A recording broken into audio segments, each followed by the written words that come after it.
Hello friends, ഇന്ന് ചിന്നമുട്ടൻ്റെ റെസിപ്പിയാണ്. വളരെ സിമ്പിളായിട്ട് വളരെ ടേസ്റ്റി ആയിട്ടുള്ള ചിന്നമുട്ടൻ്റെ റെസിപ്പിയാണ്. ചിന്നമുട്ട വാങ്ങിയിട്ട് എല്ലാവരും ഒന്ന് ട്രൈ ചെയ്ത് നോക്കുക. ചിന്നമുട്ട വാങ്ങിയതിന് ശേഷം നല്ല പോലെ ക്ലീൻ ചെയ്യുക, വളരെ നല്ല രീതിയിൽ ക്ലീൻ ചെയ്തെടുക്കുക. എന്നിട്ട് ആവശ്യമായിട്ടുള്ള വെജിറ്റബിളൊക്കെ ഒന്ന് കട്ട് ചെയ്തെടുക്കുക. വെജിറ്റബിൾ ഒരു അരക്കഷ്ണം സവാള, അരക്കഷ്ണം തക്കാളി, 2 പച്ചമുളക്, ഇഞ്ചി, വെളുത്തുള്ളി എന്നിവയാണ് ഞാൻ എടുത്തിരിക്കുന്നത്. എന്നിട്ട് ഒരു വെളിച്ചെണ്ണ ഒഴിച്ചിട്ട് നമ്മൾ പാനിലേക്കിട്ട് നല്ല പോലെ വഴറ്റി കൊടുക്കുക. ഉപ്പും കൂടി ഇട്ടിട്ട് വഴറ്റി കൊടുക്കുക. പിന്നെ മഞ്ഞൾപ്പൊടി ഇട്ട് കൊടുക്കുക. ഒന്ന് റെഡിയായി വരുമ്പോൾ അതിലേക്ക് നമ്മുടെ ചിന്നമുട്ടയായിട്ട് ഇട്ട് കൊടുക്കുക. എന്നിട്ട് വെള്ളം ഒഴിച്ച് നല്ല പോലെ ഒന്ന് വേവിച്ചെടുക്കുക.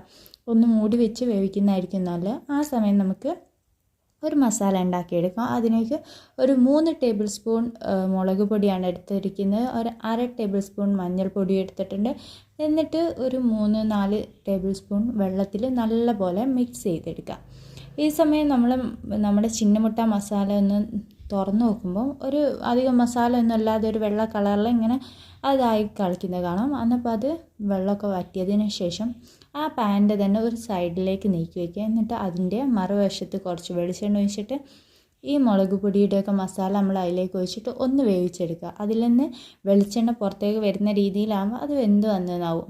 ആ സമയം നമുക്ക് ഇത് രണ്ടും കൂടി ഇങ്ങോട്ട് നല്ല പോലെ യോജിപ്പിച്ചെടുക്കാം. നല്ല പോലെ മിക്സ് ചെയ്തെടുക്കുക. ലോ ഫ്ലെയിമിലിട്ട് യോജിപ്പിക്കുക. എന്നിട്ട് നല്ല പോലെ മിക്സ് ചെയ്തതിന് ശേഷം അപ്പം തന്നെ കഴിക്കാൻ ഇനി അടിപൊളിയാണ്. ഉപ്പ് നോക്കുക. ഉപ്പ് ഇനി കുറവുണ്ടെങ്കിൽ നമ്മൾ എന്താ വെച്ചാൽ അന്നപ്പോൾ ഉപ്പിട്ടിട്ട് നല്ല പോലെ ഒന്ന് മിക്സ് ചെയ്തെടുക്കുക. അടിപൊളി ടേസ്റ്റാണ്. ഇത് വളരെ സിമ്പിളാണ്. അതേപോലെ കുട്ടികൾക്കൊക്കെ നല്ല ഇഷ്ടമായിരിക്കും ഇങ്ങനത്തെ ചിന്നമുട്ട കഴിക്കാൻ. ശരി.